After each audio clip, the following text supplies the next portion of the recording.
Imagine living in a world where your potential is just biologically fixed the moment you're born. Like you take a test, you get a rank, and, well, that is it. Right? No amount of training or, grit can change it. Exactly. You are stuck. Unless you are the one exception. Welcome back to the deep dive. Today we are unpacking a massive cultural phenomenon, or Dake level up ne ken, or as you probably know it, solo leveling. And when we say massive, we really aren't throwing that word around lightly. I mean, Uh-uh. we're talking about a webtoon that racked up over 500 million views on Pacoma alone. 500 million views. Yeah, and an A1 Pictures anime adaptation that absolutely dominated the conversation in 2024 and 2025. It is a juggernaut. But that isn't just a hit, that's a population. So our mission for today, first we need to map out this world for you, give you the overview, and then we want to figure out exactly why this specific story hooks people so hard. Because honestly, once I started, I lost an entire weekend. I know the feeling. It creates a very specific kind of flow state for the audience. But to understand that, we have to start with the setting. The world has changed. Gates have opened. Connecting dimensions. Think of it like natural disasters, right? Like tornadoes or hurricanes. But instead of wind, a portal opens in downtown Tokyo and monsters pour out. Exactly. And the only first responders who can handle this are hunters. But here's the depressing part. The crucial rule. Yes, the fixed ranks. Right. In this universe, when you awaken as a hunter, your rank is set in stone. S rank is a god. While E rank is, well, basically a civilian with a slightly sharper knife. Which brings us to our protagonist, Shun Mizushino.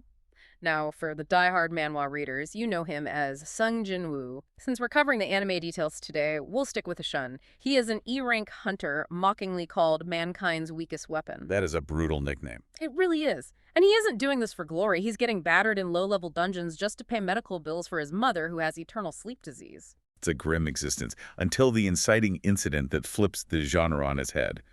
The double dungeon tragedy at Carton Temple. Oh man, this scene. Shun's party walks into what looks like a normal D-rank raid, but they find a hidden door. Inside, there are these massive, godlike stone statues. It's straight up horror, not an action scene, it's a massacre.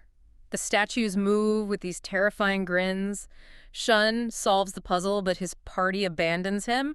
He's left alone on an altar, essentially sacrificed. He faces death, but instead of dying, he triggers a reawakening. A completely unique one. Yeah, he receives his system. It's this holographic interface only he can see that gamifies his life. It gives him daily quests and the ability to actually level up. Okay, let's pause here because this is the pivot point. Yeah. This is why the show is addictive. It taps into your lizard brain desire for quantifiable progress. Like closing the rings on your Apple Watch, but you get the strength to punch a dragon. Exactly. The zero to hero trope perfected. The montage of him physically changing, getting taller, ripping his shirt because his muscles grew overnight. But he doesn't stay a brawler. He unlocks a class that changes everything. The Shadow Monarch. The cool factor distilled. He becomes a necromancer. But usually necromancers are weak wizards hiding the back. Shun is a frontline fighter who kills the boss, stands over the corpse, and commands it to arise. The visuals of that are incredible. The shadows aren't rotting zombies. They're these inky black and blue spectral warriors. He extracts shadows like Igris the Knight or Baru the Ant King. You feel like a commander. And that escalation is necessary, because the story stops being about dungeon crawling and becomes about cosmic horror. Right, he faces monarchs. Ancient entities like Antares, the Dragon Monarch, and the Monarch of Destruction. The stakes go from paying rent to preventing the apocalypse pretty fast. Plus, there's the mystery of his father, Junichiro Mizushino, who disappeared into a gate years ago. It adds an emotional anchor. Speaking of anchors, we have to credit the production. A1 Pictures adapted the manhwa's famous art style by DUBU, the late artist from Retta's studio, beautifully. And the music by Hiroyuki Sawano. The Sawano drop is legendary. When that beat hits, you know Shun is about to do something disrespectful to a monster. It creates this adrenaline loop. And that is the core appeal.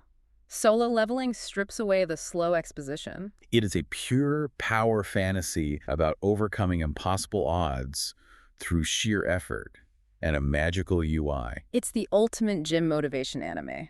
So here is a final thought for you. If a system appeared in front of you today with a daily quest that promised unlimited power but threatened you with a lethal penalty zone every time you felt lazy, would you accept it? Honestly, I think a lot of people would take that risk. I think you're right. That's it for this deep dive into the world of Hunters and Shadows. Thanks for listening.